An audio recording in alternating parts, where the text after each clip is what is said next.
Namaste. Welcome to the chanting series of Srimad Bhagavad Gita. For the benefit of maximum people, from now on, I'll be giving the meaning of the verses in both Hindi and English language. I'll speak in Hindi first and the same I'll repeat in English thereafter. मैं आप सभी का श्रीमद् भगवद गीता की पारायण श्रृंखला में स्वागत करती हूँ। मैं चैनल पर हर सोमवार, बुधवार और शुक्रवार को 4 गीता के श्लोक पोस्ट करूँगी। मैं हर एक श्लोक को 2 बार कहूँगी। पहली बार आप ध्यान से सुने व दूसरी बार आप मेरे साथ बोल सकते हैं। I'll be posting 4 verses every Monday, Wednesday and Friday on the channel. I'll be chanting each verse twice. The first time as I chant, you may please listen to the verse carefully, while the second time, you may please chant along with me. Aho patamahat papam kartum vyavasita vayam yatrajya sukhalobhena hantum swajanamudhyataha. Aho batamahat papam kartum vyavasita vayam yatrajya sukhalobhena hantum स्वजनमुद्यताहा। Arjun कहते हैं कि ये बड़े खेद व शोक की बात है कि हम लोग बड़ा भारी पाप करने का निश्चय कर बैठे हैं, जो कि इस राज्य सुख के लोभ से स्वजनों का नाश करने के लिए तैयार हो गए हैं। Arjun continues and says, how regrettable it is that we are determined to commit this great sin of destroying our own people due to the greed for a kingdom and its pleasures. Yadi mama pratikaram ashastram shastrapanayah धार्तराष्ट्रारणे हन्युः तन्मे क्षेमतरं भवेत्। यदि माम प्रतीकारम् अशस्त्रं शस्त्रपाणयः धार्तराष्ट्रारणे हन्युः तन्मे क्षेमतरं भवेत्। यदि मुझ शस्त्र रहित और प्रतिकार न करने वाले को ये शस्त्रधारी कौरव रण में मार भी दे तो भी वह मेरे लिए कल्याणकारक ही होगा। Even if the fully armed sons of Dhritarashtra were to kill me unarmed and unresisting on the battlefield, to me that would be better.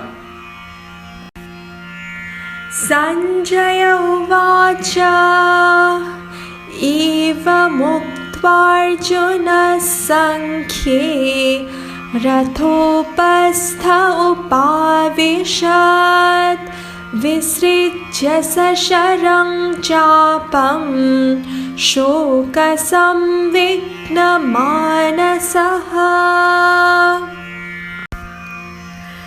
Sanjaya uvacha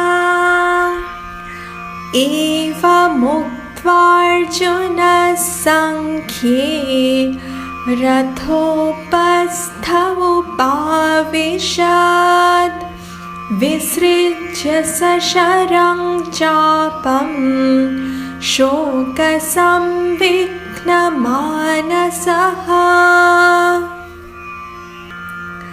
Sanjay ने कहा, रणभूमि में शोक से उद्विग्न मन वाले अर्जुन इस प्रकार कहकर बाण सहित धनुष को त्याग कर रथ में बैठ गए। Sanjay said, having spoken these words in the middle of the battlefield, putting aside his bow and arrows, his mind completely consumed with grief, Arjun sank into the seat of the chariot. और इस तरह पहला अध्याय अर्जुन के विषाद को पूरी तरह दर्शाता है। ऐसा विषाद जिससे वह पूरी तरह से दुख, मोह और भ्रम से घिर जाते हैं। युद्ध क्षेत्र में दोनों सेनाओं के बीच खड़े हुए अर्जुन समझ ही नहीं पाते कि आखिर अब उनके लिए क्या करना उचित है। यह स्थिति तो जानी पहचानी सी लगती है ना? खैर, इस अत्यंत महत्वपूर्ण परिस्थिति पर भगवद गीता का पहला अध्याय समाप्त होता है। And with this, in the first chapter of Srimad Bhagavad Gita, the grief of Arjuna is fully depicted, making him completely overwhelmed with attachment, grief, and confusion. Standing at a crossroads amidst the two armies in the full-blown battlefield, not knowing what to do next. Sounds familiar, isn't it? Well, at this crucial junction ends the first chapter of the glorious Bhagavad Gita. Om Tat Sat Iti Srimad Bhagavad Gitasu Upanishadsu Brahma Vidyayam Yoga Shastre Shri Krishnarjuna Samvade Arjuna Vishada Yogo Nama Prathamodhyayah।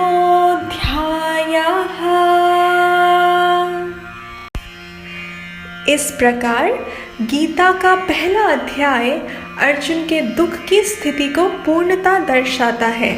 Arjun खुद को एक समस्या में पाते हैं जिससे वह ईमानदारी से व पूर्ण रूप से बाहर आना चाहते हैं।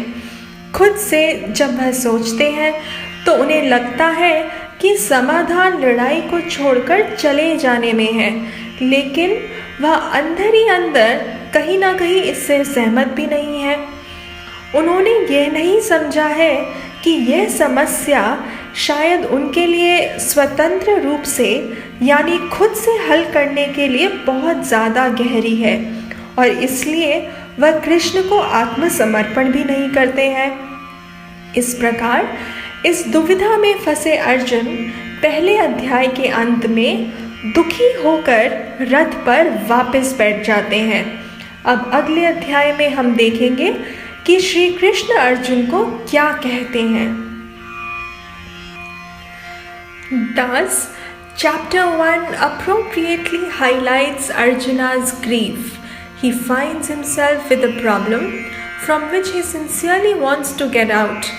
Independently, when he thinks, he feels that the solution lies in dropping the battle. But somewhere inside, he is not convinced by this either. At the same time, he has not realized that the problem is too fundamental and too deep for him to solve independently, and hence he doesn't surrender to Krishna either. Thus, caught up in this dilemma, Arjun sits back on the chariot, sorrowfully marking the end of the first chapter. Now we will see what Krishna has to say to Arjuna in the next chapter. जिससे पहले कि हम दूसरा अध्याय शुरू करें, मैं पहले अध्याय पर 2 और वीडियोस पोस्ट करूंगी। एक में मैं पहले अध्याय के सभी श्लोकों को एक साथ बोलूंगी व दूसरे वीडियो में हम साथ में सभी श्लोकों को देखेंगे हिंदी व इंग्लिश अर्थ सहित। तो सुनते रहिए और सीखते रहिए। Now before we start with the second chapter, I'll be posting 2 more videos on the first chapter. One will have me chanting all the verses together of the first chapter, and the other shall have the guided chanting where we shall chant together all the verses along with their meanings in both Hindi and English. So stay tuned and keep learning.